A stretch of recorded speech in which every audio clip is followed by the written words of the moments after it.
Stop taking melatonin. I know that sounds strange, maybe even irresponsible, coming from someone who talks about health for a living.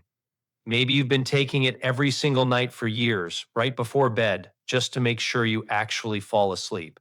But here's what I want you to understand: melatonin from a bottle isn't fixing the actual problem, it's covering it up temporarily, while the real system underneath, the one your body was designed to run on its own, keeps getting weaker. And there's one specific bedtime habit that works with that system directly instead of around it. Let's talk about your circadian rhythm. Your circadian rhythm is your internal 24-hour clock. It runs in a small cluster of brain cells, and it controls far more than just sleep. It regulates your body temperature, your hormone release, your digestion, even your immune function, all on a rolling daily cycle. Here's what it does specifically at night. As darkness falls, a part of your brain called the pineal gland begins releasing melatonin naturally, your own melatonin, not a supplement version. That release isn't sudden, it's gradual, rising slowly over the evening, peaking in the middle of the night, and tapering off before you wake up. Here's what happens as this system breaks down, whether from age, screen exposure, irregular schedules, or stress. You start lying in bed wide awake, mind racing, unable to fall asleep even though you're exhausted. Or you fall asleep fine but wake up at 3 in the morning and can't get back to sleep. You wake up groggy even after 8 hours in bed, like your body never fully powered down. Sound familiar? Most people respond by reaching for a melatonin supplement. And here's the problem with leaning on that long term. Supplemental melatonin, especially at the higher doses sold in most stores, can actually suppress your body's own natural melatonin production over time. You end up needing the supplement just to get back to where your body used to function on its own. It's a bit like using a crutch for a leg that isn't actually broken. Eventually, the muscles around it weaken from disuse. Okay, here's the good news. There's a specific natural bedtime habit that works directly on the mechanism your body already has, without needing to introduce an external hormone at all. Ready? Let's get into it. The key concept here is something called core body temperature drop. Here's the analogy I like to use. Think of your body temperature like a dimmer switch connected to your brain's sleep signal. When your core temperature is dropping, it's like someone slowly turning that dimmer down, signaling to your brain it's time to wind things down. When your core temperature stays elevated or is rising, it's like someone keeps nudging that dimmer back up, keeping your brain more alert than it should be at that hour. Here's the mechanism, step by step. Normally, your core body temperature naturally begins dropping about 1 to 2 hours before your natural bedtime as part of that circadian rhythm we just discussed. This drop directly signals your hypothalamus, the part of your brain that regulates sleep, to increase melatonin release and prepare your body for sleep.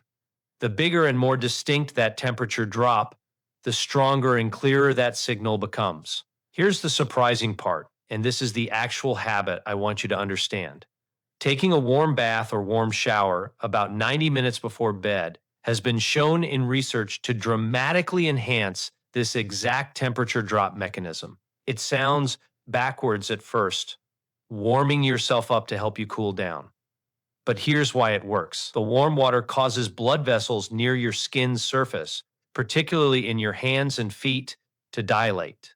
Once you get out of the warm water, that increased blood flow to your extremities allows heat to radiate away from your core much faster than it would otherwise, creating a sharper, more pronounced core temperature drop right around the time you're heading to bed. Research has shown that people who take a warm bath or shower 90 minutes before bedtime fall asleep significantly faster on average compared to those who don't. And they also report deeper, more consistent sleep throughout the night. Now, here's how this connects to aging specifically. As we get older, our natural core temperature rhythm tends to flatten out somewhat. The daily swing between our daytime high and nighttime low becomes less pronounced. This flattening is part of why sleep quality often declines with age, independent of any other health issue. Deliberately creating a sharper temperature drop through this bath habit can help counteract that natural flattening. This is where the specific protocol comes in because timing and temperature both genuinely matter here.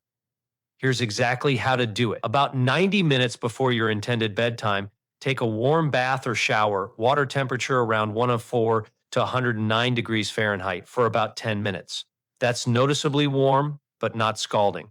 The 90-minute window matters because it takes roughly that long for your body to complete the full temperature rise and subsequent drop cycle that maximizes the sleep signal. Too close to bedtime and you're still in the warming phase when you try to fall asleep, which can actually work against you. My tip: keep your bedroom itself cool, somewhere around 65 to 68 degrees Fahrenheit, because this amplifies the effect. Your body is trying to shed heat after that warm bath, and a cool room gives it somewhere to send that heat, rather than fighting against a warm environment.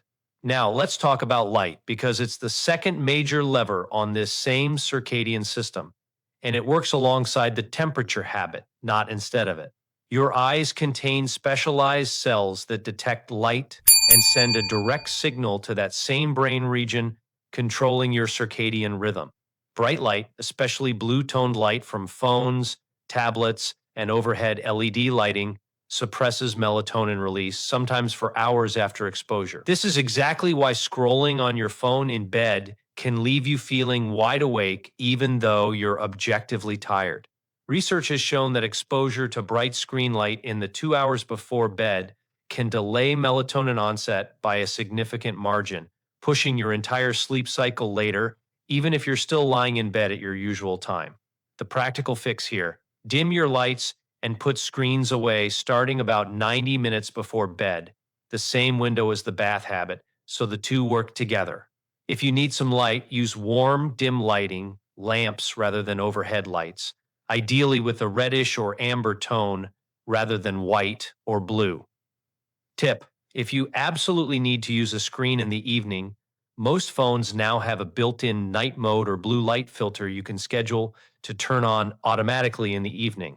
It's not a perfect substitute for putting the screen away entirely, but it meaningfully reduces the suppressive effect on melatonin. Now, let's talk about morning light, because this might be the most overlooked piece of the entire system, and it directly determines how strong your evening melatonin signal will be later that same day. Here's the mechanism. Bright light exposure, specifically within the first hour of waking, sets what's called your circadian phase. It essentially tells your brain the day has officially started, anchoring the timing of your entire 24-hour cycle, including when melatonin will begin rising again that evening. Research has shown that people who get bright light exposure, ideally outdoors, within an hour of waking, have stronger, more clearly timed melatonin release in the evening and report falling asleep more easily than those who spend their mornings in dim indoor lighting. The dose here is about 10 to 15 minutes of outdoor light exposure, even on a cloudy day, since outdoor light, even overcast, is dramatically brighter than typical indoor lighting. If you genuinely can't get outside, sitting near a bright window for the same duration is a reasonable substitute, though less effective than actual outdoor exposure. Tip: pair this with your morning coffee or your dog walk if you already do one, so it becomes something you're already doing anyway, rather than an entirely new habit competing for your time and motivation. Now, if you're finding this helpful, this is exactly the kind of thing I like breaking down on this channel, taking apart the actual mechanisms behind common health struggles, not just generic advice you've heard 100 times. So if you haven't already, go ahead and subscribe, because there's a lot more of this coming. Let's talk about a few nutrients that support this system too, since food genuinely plays a role here as well. Magnesium is involved in regulating the neurotransmitters that help calm your nervous system in the evening. Research has linked magnesium deficiency to poorer sleep quality, and foods like pumpkin seeds, almonds, and leafy greens are good natural sources. About 200 to 400 milligrams in the evening, through food or a modest supplement if needed, is a reasonable target for most adults, though check with your doctor if you have kidney issues, since magnesium is cleared through the kidneys. Tryptophan is an amino acid that your body converts into serotonin, and eventually into melatonin itself through a multi-step pathway. Foods like turkey, eggs, and pumpkin seeds contain tryptophan, though it's most effective when eaten alongside some carbohydrate, since carbohydrates help tryptophan cross into your brain more efficiently by reducing competition from other amino acids. And Tart cherry juice deserves a specific mention because unlike the two we just discussed, it actually contains small amounts of natural melatonin directly, along with anti-inflammatory compounds. Research has shown that tart cherry juice, about 1 cup, consumed an hour or two before bed, modestly increases sleep duration and quality in some studies.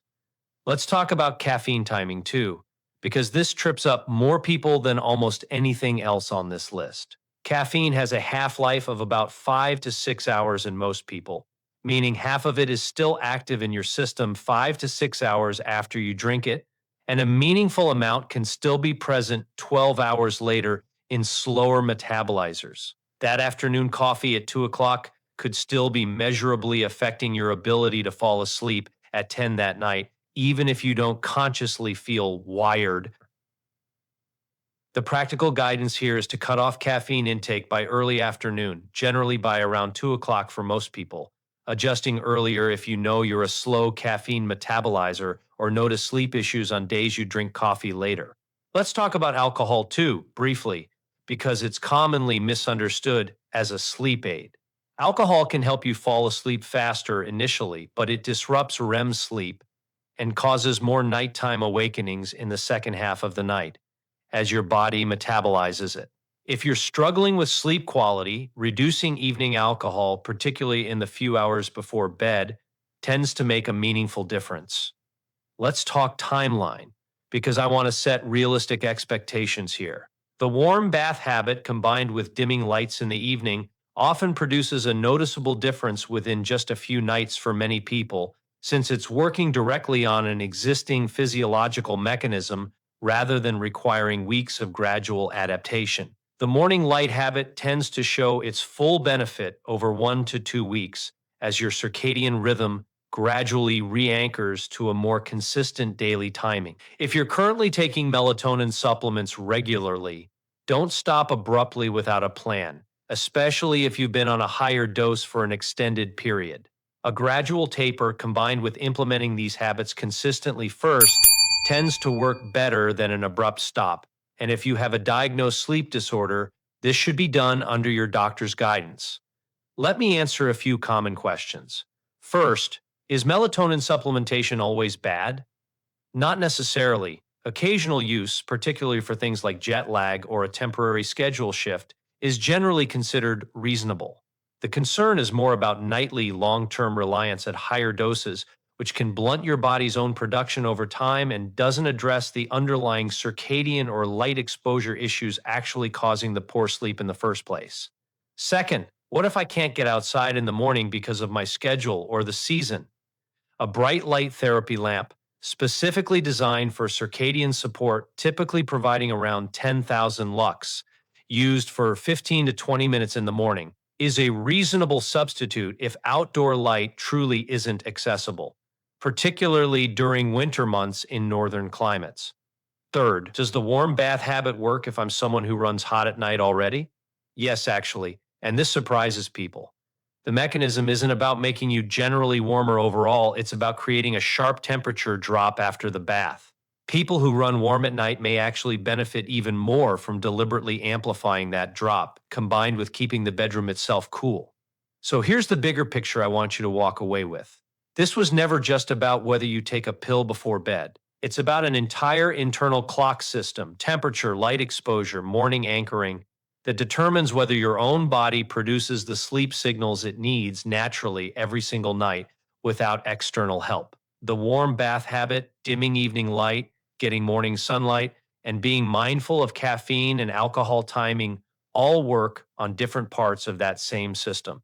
Combine these consistently, and for most people, the need to rely on a nightly supplement fades considerably because you're finally giving your body's own mechanism the conditions it needs to do the job it was designed to do in the first place. If you want to go deeper, my next video breaks down exactly what's happening in your brain during each stage of sleep and why some of those stages matter far more for how rested you feel than total hours alone. Make sure you're subscribed so you don't miss it. I'll see you in the next one.